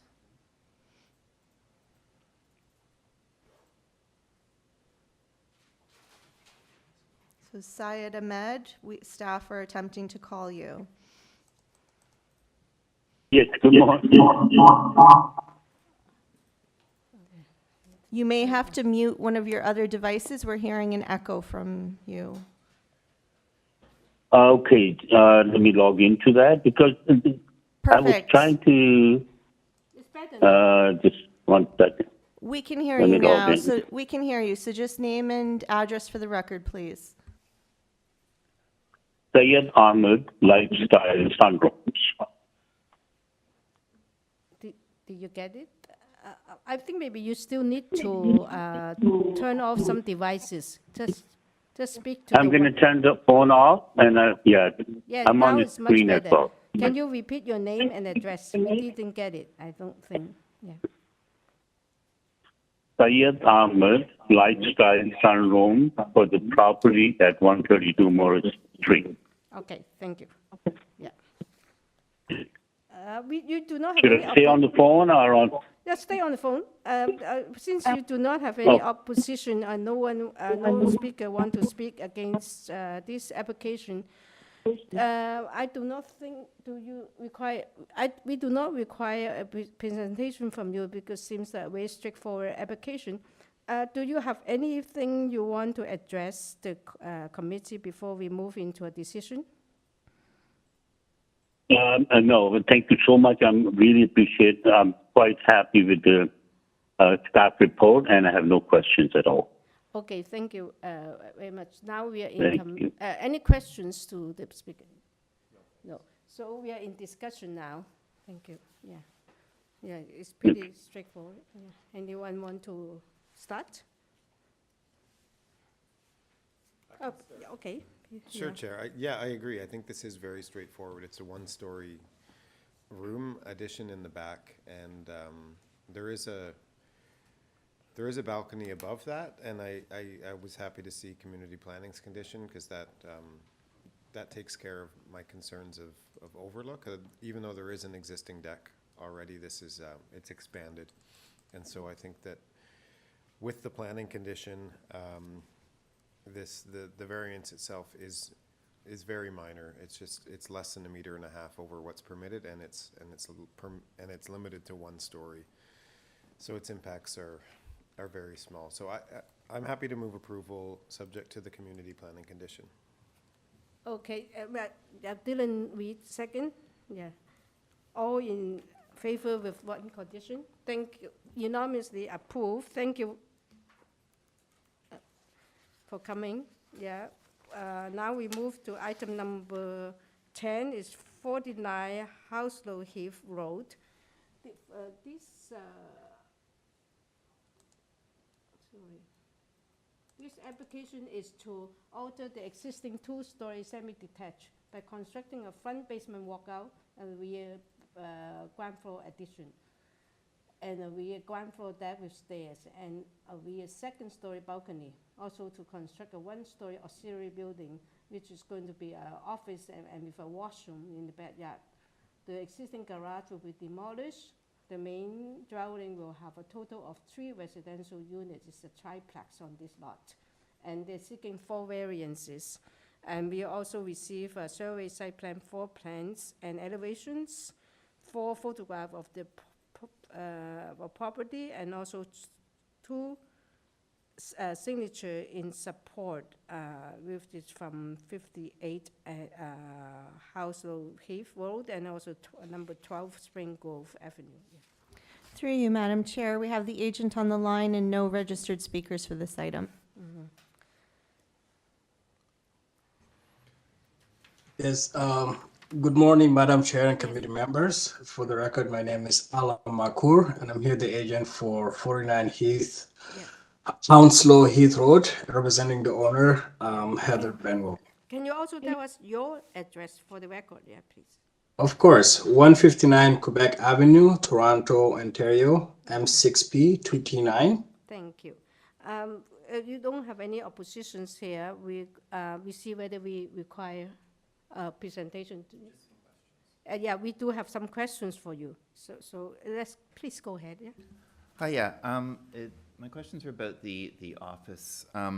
Because it's a triplex, I was just wondering how the office fits into the triplex. Is the owner going to be living in one of the units, or what's the reason? How does the office work in terms of a triplex of apartments? Yes, that's correct. The owner will be living on the ground floor. Okay. And originally there was a garage at the back that is going to be demolished. Due to the loss of the second floor and the basement, it would be helpful to have an additional space. Sometimes the owner works from home, and sometimes they have a family over. It could be used as a den. So this is part of the ground floor where the owner is living. Is going to be living. Understood. And the footprint of it, is it the same, roughly the same size as the garage that's going to be demolished? Roughly the same size. We even moved it back from the back property line so it can comply with the zoning bylaw, and also moved it away from, I believe, the east sideline so it comply with the setback there. Right. So it's about the same size, exactly. Okay, thank you very much. And would you be okay if we added a condition that it not be used as habitable space? Just so that it's not converted into a garden suite without, going through proper channels? Oh, absolutely. If any changes in the plan for this to be a garden suite, we will apply for building permit and get. So you'd be okay if we just put a condition that it cannot be used for a habitable space? I think it is a habitable, even its office, but with the term probably should be as a residential unit. As a residential unit, right. Okay. Yeah, not used as a residential unit. Yeah, it will be inhabited by the owner, but not for rental. Yeah. Right. Is it? You have some doubt? No, I thought that there's a specific definition of a habitable space, right? It is. So through the chair, because there's no eating facilities, food prep facilities in conjunction with a bathroom, it's considered an accessory structure. Okay. You can have one or the other, but not both. No, yes, okay, so we will say that we will not turn into a residential unit. Then they will have to come back to. Or would habitable space be the appropriate thing to say, or? You can say residential units, bracket habitable space. I mean, it'll be okay. We can refine the language for the condition in consultation with buildings if need be, but that would still work. As long as it's clear, yeah. Yeah. Okay. All right, so any more questions to the applicant? Okay, we do not have any more questions, right? Okay. Do you have anything you want to address the panel before we move into discussion? No, I just want to thank you all for your hard work. I know times can get difficult, and we try the best we can. We kind of comply with zoning and building code, but sometimes based on existing condition, it's hard to do that. So I appreciate your understanding. Okay, thank you. All right, so now we are in committee, yeah. Okay, Mr. Dillon. Yeah, I mean, it's an interesting proposal. I think it's overall definitely beneficial, providing more more residential space for people. I think the office is a good idea. It's a smart way of adding some additional space for the owner.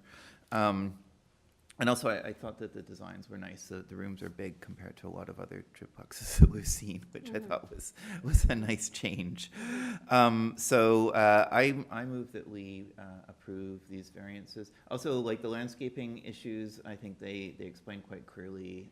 There's going to be a lot of landscaping on the city property, so I can see why the landscaping variances are needed. So yeah, so I move that we approve these variances with the condition that the ancillary building not be used as a residential suite. Okay. Through the chair, or perhaps an alternate is also to tie it to the plan. Yes, because which shows that there's no residential suite. That's Okay. another alternative. Yeah, I'm just posing to the members. Well, I think the plans give a big open space, so it doesn't necessarily say that's not going to be used that way. I just want to Correct. say It's just not labeled with a kitchen. Because we looked at this in advance for that reason. So, yeah, I think again, if you want to put that condition, yeah, we could still put like brackets, no residential unit, just to make it a little more clear. Yes. But just I putting agree. on the record that the purpose does say office, Right. so that's clear. And the plan does not show a kitchen, does not show a bedroom, so I think we're So we just tie it to safeguarded. site plans? You could, or just add the condition. Sorry, I'm just providing two options. But I think your before you- condition is fine. I think it's clear. If you want to go with that, that's fine. I was just stating for the record that there's some options. Okay, I think that's pretty clear. Yeah. Yeah. Okay, with that condition, Mr. McKay wants to second it. Thank you. All in favor with that condition? Yeah. Unanimously approved. Thank you very much. Thank you for coming. And now we move to item number 11. Sorry, let me bring it up. Number 11 is 99 Westlake Avenue. This is to alter the existing two-story detached dwelling by constructing a new two-story addition and also a rear ground floor deck and a basement walkout in the rear yard. There will be a total of 3 residential units, and also there will be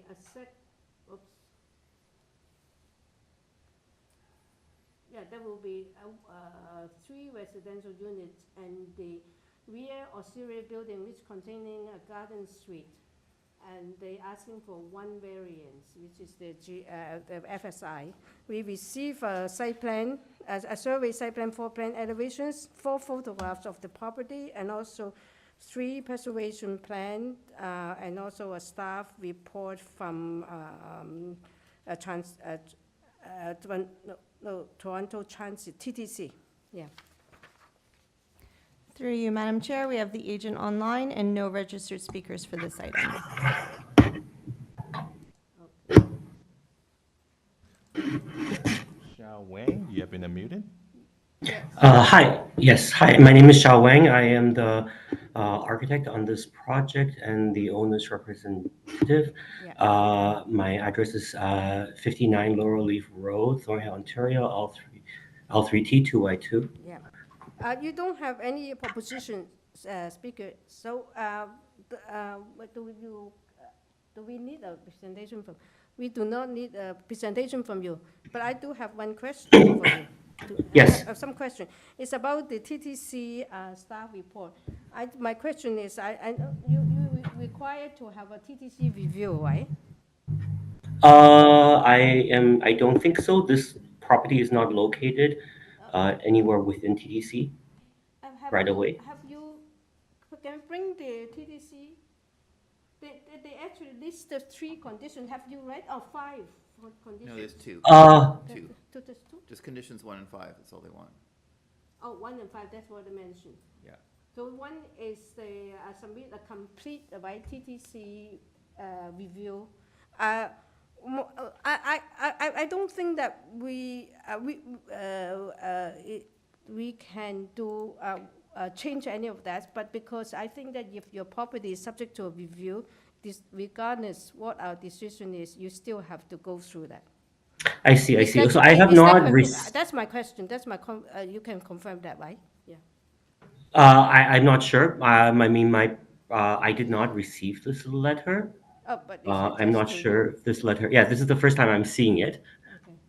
So I have not received this Through letter. the chair to the agent, all the materials received for your application are on the Application Information Center website. Yes. Oh, since you do not know, but that's my comment. I think still true that regardless of our decision, you're subject to this review. So that's all I want to mention. Okay. Okay. So okay, that's fine. So. Okay, so I'm looking at, you are saying that I need to review condition 1 and 5 specifically? No, yes, that's right. Yes, you should contact, If you go to the bottom, you'll see that they've indicated that this is a kind of a generic thing, and then at the bottom, they say which ones they see. So you see at the table 1, applicable TC conditions 1 and 5. Yeah, the last page actually, yeah. Okay, I understand 1 and 5. Okay, so I will submit this to the TTC for review. No, yes, so I think my belief is that regardless whether we put it as condition or not. Through the chair, I recommend these are conditions from the TTC. Yeah, exactly. So they should be placed on this application. They are the conditions asked by the TTC. Okay, we will put it. Yeah. All right. Yeah, that's my question. Any other questions? Okay, we do not have any other questions. Do you have any comments you would like to address the panel? No, I don't have any comments at this moment. Okay, thank you. We are in committee now. So your suggestion is that we put that as condition. Okay. So, Peter, yeah. I think this is a good application.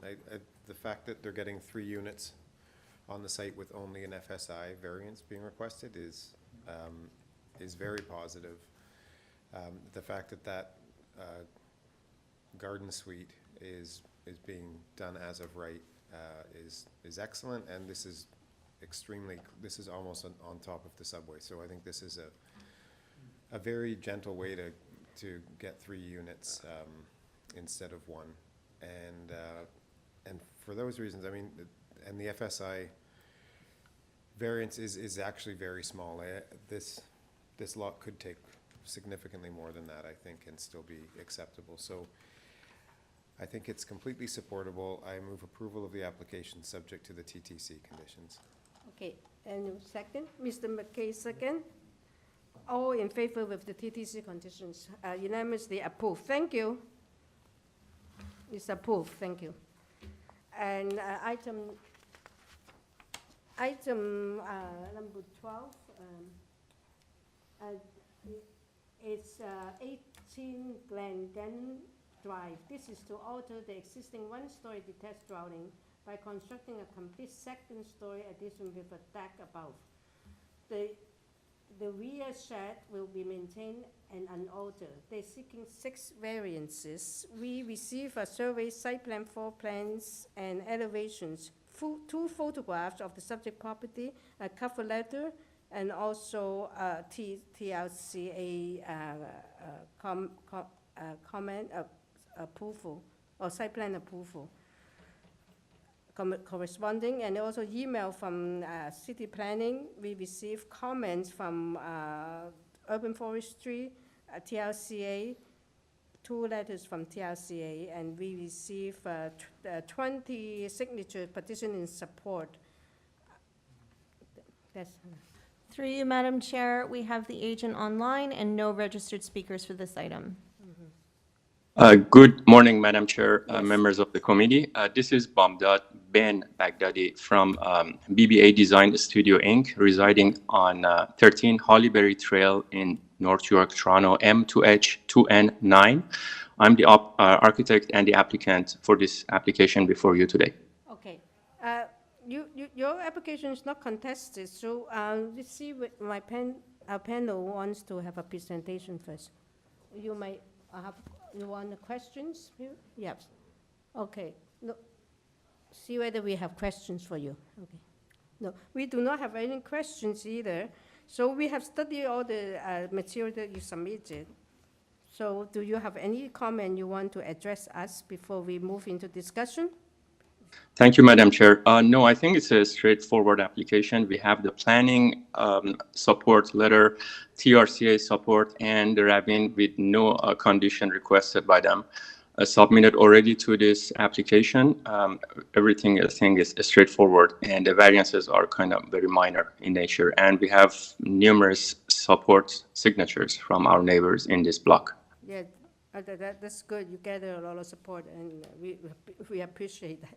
Okay, thank you. So now we are in committee. Yeah. Dylan.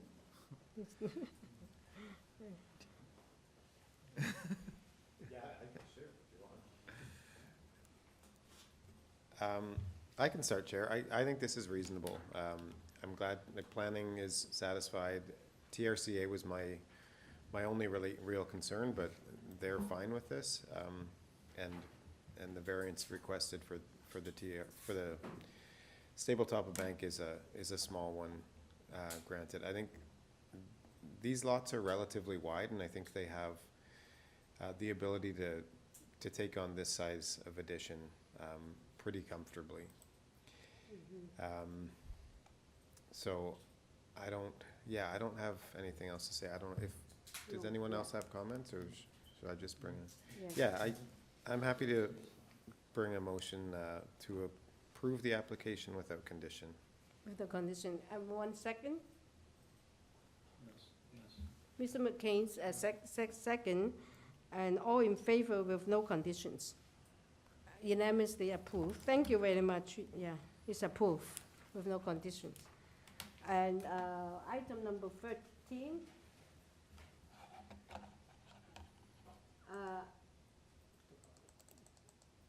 Number 13 is 793 Adelaide Street West, to constructing a new 3-story detached dwelling. It's a triplex with a covered front porch and stair, and a rear yard, ground floor deck with stairs, and a rear second-story balcony, and a rear first-floor balcony, and a front basement walkout. There will be total of 3 dwelling units on this property, and they are seeking for 15 variances. We receive a survey, site plan, floor plans, elevations, 4 photographs of the property, cover letter from the agent, and cover letter from the architect, and decision affecting the property. We received also comments from urban forestry and community planning, and 5 letters in support. 140 from Walnut Street, and also 4 from Adelaide Street West. Yeah. Through you, Madam Chair, we have the agent on the line and no registered speakers for this item. Okay. Marco, you have been unmuted. Yes, good afternoon, Chair and members of the committee. My name is Marco Razzolini from Socorro Design, Inc., 94 Lakeshore Road East, Unit 201, Mississauga. Yes, thank you. You do not have any opposition, but since you are seeking quite a number of variances, maybe you can just go through some of, just have a very brief explanation of speaking to that number of variances you're seeking. Yeah. For sure, yeah, maybe I can give some context on the application. Yes. The site is quite small, and because of that, we're proposing a number of variances. I think it's best to understand the central location of the proposed development, which is located on Adelaide Street West, just west of Niagara Street, in between King and Queen. The site is very well connected to high order and local transit, and is walking distance to many necessities and amenities. We previously applied to the committee in 2022 for a smaller proposal, which included a single-family dwelling with a basement apartment. This was approved at the time. The massing from that, from a streetscape perspective, is very similar to what we're proposing today. We've increased the depth of the structure. With the policy changes at the city and provincial levels, which simplified the ability to build multiplexes, the owners decided to pivot directions once all that came into play to propose larger massing in order to allow for more units on the site. And then while working with this redesign from 2022 till now, the two direct neighbors at 791 and 789 were both approved for fourplexes with larger massing and height than what we had originally proposed, and still larger than what we're proposing today. The goal of our application is to sort of bridge the gap between 789 and 791 to the east, with 795, the neighbor to the west, with a step down in height and density, as well as build a triplex to add to the units available in the neighborhood. The current condition of the existing dwelling, as well as the neighbors to the east, are quite poor. They're all sort of falling into each other. There has been, and there will continue to be significant planning with our structural team to ensure that all three of these projects are built properly, and likely they all need to be built together, that being 789, 791, and our project. From the original proposal, as I was mentioning, the proposed redesign seeks increasing the length, adding a rooftop terrace, and adding that third floor unit to make it a triplex. Oh, I see. That's good. Are you the same architect for the other two properties too? No, those are different owners and a different architect for those two. Yeah, but it will be built at the same time by the same contractor, you say, right? I'm not sure if it's going to be the same contractor, but definitely given what's going on site, they'll need to all be built at the same time. I see. Okay, thank you very much. Yes. Yes. Just a quick question. Just confirming, I notice, I mean, given the rear yard setback variance, it looks like your lot is actually a lot shorter. It doesn't have the same depth as the other two in that little block. Is that correct? Yeah, that's correct. I was going to address this as well. For that reason, we have started the dwelling further back than where they are. I think our rear yard setback variance is maybe a little bit misleading. In a way, the deck that's in the lightest shade gray here that we're looking at is over a basement apartment. So our setback is being taken to the end of that deck. Right. The first floor wall actually starts at that black thick line, and then we terrace back up to the second, and then again back to the third, and then the rooftop terrace is set way back. So we tried to implement these terraces to limit the massing on the backyard, and we're definitely not as deep as the two neighbors to the east. And then where they stop, the staircase that's kind of depicted beyond the dwelling, that's also going up, the four and a half stories that they've proposed. So we're quite a bit further back than where they are. Right. But also because your property is kind of oddly cut off, whereas theirs go all the way back. Exactly. If we had access to the lane in the way that they did, we'd probably be proposing the exact same massing. Right. Got it. Okay. Thank you very much. Thank you. Yes. Any more questions? Yes, please. Yeah.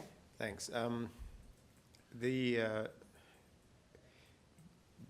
You're calling it a 3-story. The structure on the roof, is this not a 4-story, or is the 4th story structure open on both sides? Is that why it doesn't qualify as a 4-story? I just want to make sure that the purpose is correct. Yeah, I think with these more like access stairs, it's a bit vague. I've seen it called 3.5. I've seen it just be called 3. It's not really a full living floor. It's just the staircase and a door that accesses it. But there is a sizable covered area, right? In enclosed area, yeah. Is there the fourth? I don't know if it's fully enclosed. It's hard to tell in the drawings whether the front and the back are enclosed with windows and doors, or if what you're seeing in the drawings is just you're seeing what's beyond in terms of the covered access, the stair access. If you could go up to that floor plan, one below this one. It says covered, but it doesn't mean that it's enclosed though. It's just got a roof, like. Yeah, it says covered terrace, and then it looks like it's open in the rooftop terrace plan, but in the elevations, it's a little less clear. I guess, I mean, is the covered terrace, it looks like there's a wall on one side, but is it open on the other side and at the front and back? Or is it? Yeah, it's open on the sides and the back. It's open on the one side and the back and the front. Yeah, you've got the glass railing on one side. If you could go to page A5.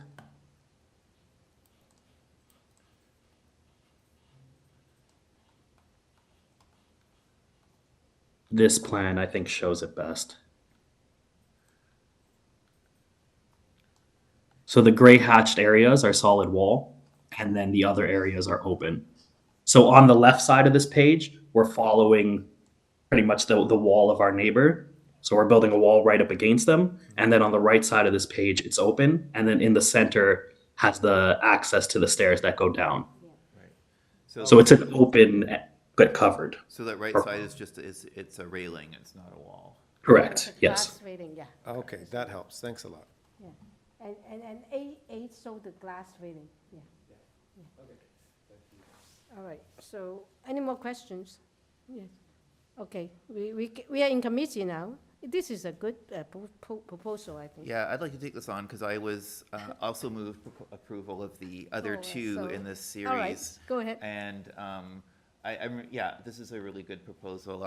It's actually great that they're adding an extra unit here. It's a fantastic location. Yeah. It totally fits with the other two. It's been dealt with very thoughtfully, the way they do step down a little bit from the other two, the way they've managed the very short space at the back. Yeah. I mean, it's a weird, strange lot, and they've really found a good way to maximize it in a thoughtful way. And I mean, you know, there's almost no backyard, but that's because it's a very short lot. I mean, I don't think we can expect them to do anything more than that. Yeah. So I am very happy to move approval of this with the forestry condition number 3 and with the planning condition. The planning condition being that they plant a tree at the front and the back, which I gather they've already talked to and agreed to. Mm-hmm. All right. Yeah, that's the urban forest tree. Yeah. I'll second that. Yeah, Mr. Peter, we second. All in favor with that condition? Is approved unanimously. Thank you. So That's it for the morning. Is it the end? Through you, Madam Chair, yes. So that is the end of the morning agenda. We will resume with the 2 p.m. afternoon agenda. 2 p.m. At Okay. 2 p.m. All right. So thank you for coming. All. Thank you. Everybody mute and turn off your cameras. Mm-hmm. Wow. Now you don't have any shopping to do?